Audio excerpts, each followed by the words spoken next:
Hi dears, welcome back to our channel. അപ്പോൾ എല്ലാവർക്കും പുതിയൊരു വീഡിയോയിലേക്ക് സ്വാഗതം. ഇന്ന് ഞാനൊരു നാടൻ കുഴലപ്പത്തിൻ്റെ റെസിപ്പി ആയിട്ടാണ് വന്നിരിക്കുന്നത്. അപ്പോൾ വീഡിയോയിലേക്ക് കിടക്കുന്നതിന് മുന്നായിട്ട് നിങ്ങൾ ആദ്യമായാണ് ഈ ചാനൽ കാണുന്നതെങ്കിൽ വേഗം തന്നെ ആ സബ്സ്ക്രൈബ് ബട്ടൺ അമർത്തിക്കോളൂ. കൂടെ തന്നെ ബെല്ലൈക്കൺ കൂടി എനേബിൾ ചെയ്താൽ മാത്രമേ ഞാൻ വീഡിയോസ് ഇടുമ്പോൾ നിങ്ങൾക്ക് നോട്ടിഫിക്കേഷൻ ലഭിക്കുകയുള്ളൂ. ആദ്യം ഇതിനായി 2 തേങ്ങയുടെ പാലാണ് നമുക്ക് വേണ്ടത്. അതിനുവേണ്ടി ഇവിടെ 1-ാം പാലും 2-ാം പാലും എടുത്തു വെച്ചിട്ടുണ്ട്. 5-6 ചെറിയുള്ളിയും കുറച്ച് ചെറിയ ജീരകവും കുറച്ച് വെള്ളവും ചേർത്ത് അരച്ച് വെച്ചതാണിത്. ഇത് നമുക്ക് ഈ തേങ്ങാപ്പാലിൽ മിക്സ് ചെയ്യാം.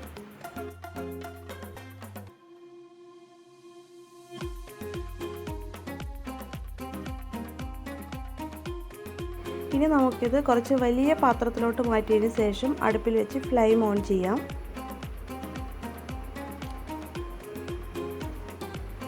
ഇപ്പോൾ ഫ്ലെയിം ഓൺ ചെയ്തിട്ടുണ്ട്. ഇനി ഇത് നന്നായിട്ടൊന്ന് തിളപ്പിക്കണം. ഇതിലേക്ക് നമുക്ക് ഒരു 1/2 ടീസ്പൂൺ മഞ്ഞൾപ്പൊടി ചേർത്ത് കൊടുക്കാം. ഇത് നല്ലൊരു കളർ കിട്ടാൻ വേണ്ടിയിട്ടാണ്. ഇതിലേക്ക് 1/4 ടീസ്പൂൺ ഉപ്പ് കൂടി ചേർത്ത് കൊടുക്കാം.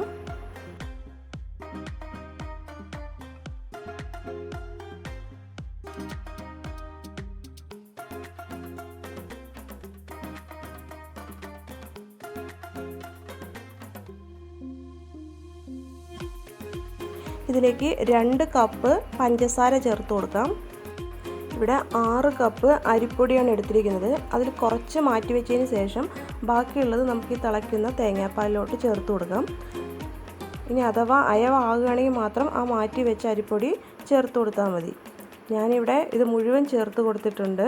ഇനി നമുക്കിത് നന്നായിട്ട് ഇളക്കണം. അതായത് പത്തിരിക്കൊക്കെ മാവ് വാട്ടുന്നത് പോലെ നമുക്കിത് നന്നായിട്ടൊന്ന് വാട്ടിയെടുക്കണം. ഇവിടെ കുറച്ച് കൂടുതൽ ഉണ്ടാക്കുന്നുണ്ട്, അതുകൊണ്ടാണ് ഇത്രയും എടുത്തിരിക്കുന്നത്.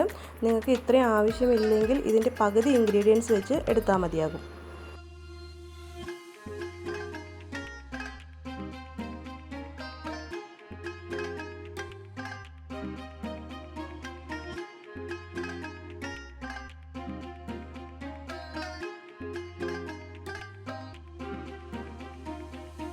ഇനി ഇതിലേക്ക് 2 മുട്ട കൂടി പൊട്ടിച്ച് ചേർത്തതിന് ശേഷം നന്നായിട്ട് ഇളക്കി കൊടുക്കുക.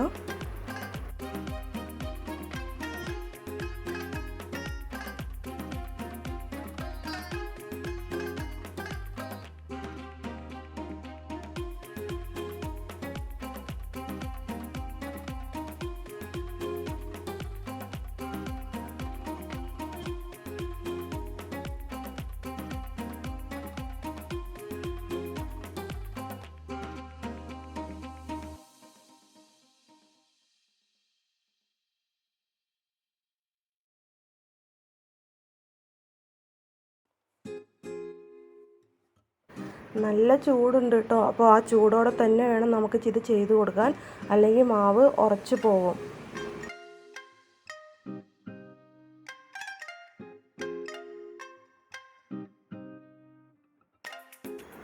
ഇനി ഒരു ചെറിയ പാക്കറ്റ് കറുത്ത എള്ള്, അത് കഴുകിയെടുത്തതാണ്, അതുകൂടി നമുക്കിതിലേക്ക് ചേർത്തിട്ട് നന്നായിട്ട് ഇളക്കി കൊടുക്കണം.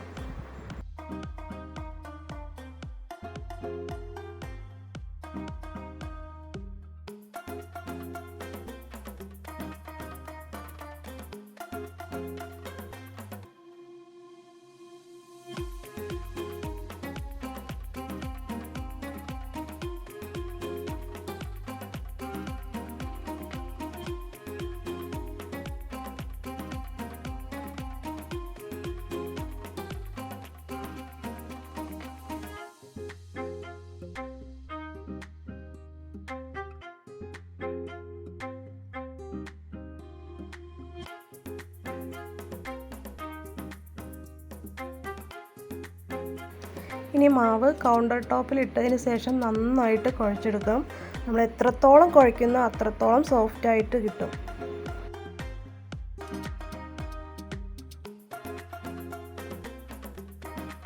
ഇപ്പോൾ നന്നായി കുഴച്ചെടുത്തിട്ടുണ്ട്. ഇനി നമുക്ക് ചപ്പാത്തിയൊക്കെ ഉണ്ടാക്കാൻ എടുക്കുന്ന പോലെ ചെറിയ ചെറിയ ബോളാക്കിയിട്ട് എടുക്കാം. ഇനി ഇതുപോലത്തെ പത്തിരി പ്രസ് ഉണ്ടെങ്കിൽ ജസ്റ്റ് അതിൽ വെച്ച് ഒന്ന് പ്രസ് ചെയ്തെടുക്കാം, ഇല്ലെങ്കിൽ പരത്തിയെടുക്കാം.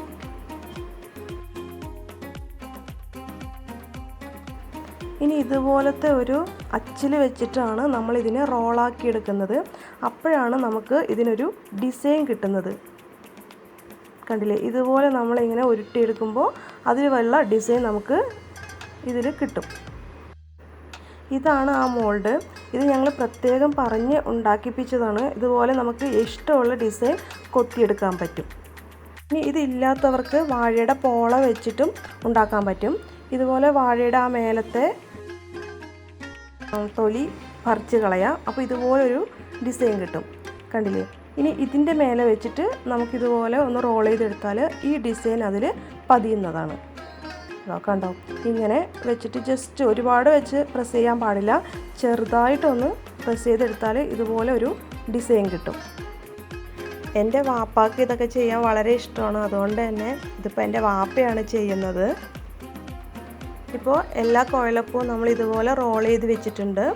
ഇനി നമുക്ക് വേണ്ടത് അതിനാവശ്യമായിട്ടുള്ള എണ്ണ തിളപ്പിക്കാം. ഇനി എണ്ണ നന്നായി തിളച്ച് വരുമ്പോൾ അതിലോട്ട് ഓരോ കുഴലപ്പം വീതം ഇട്ട് നമുക്ക് വറുത്തെടുക്കാം.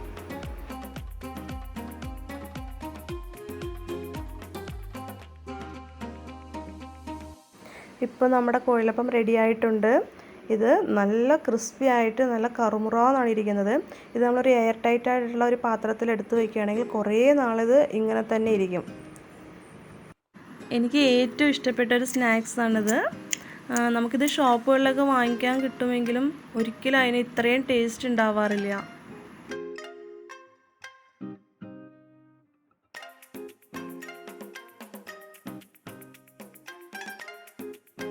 അപ്പോൾ നമ്മുടെ ഡിസൈൻ കുഴലപ്പം ഇവിടെ റെഡി ആയിട്ടുണ്ട്. അപ്പോൾ നിങ്ങൾക്ക് ഈ വീഡിയോ ഇഷ്ടമായാൽ ലൈക്ക് ചെയ്യുക, ഷെയർ ചെയ്യുക, അതുപോലെ തന്നെ അഭിപ്രായങ്ങൾ കമൻറ്റ് ചെയ്യുക. അടുത്തൊരു വീഡിയോ വരുന്നതായിരിക്കും. Bye. Thank you for watching.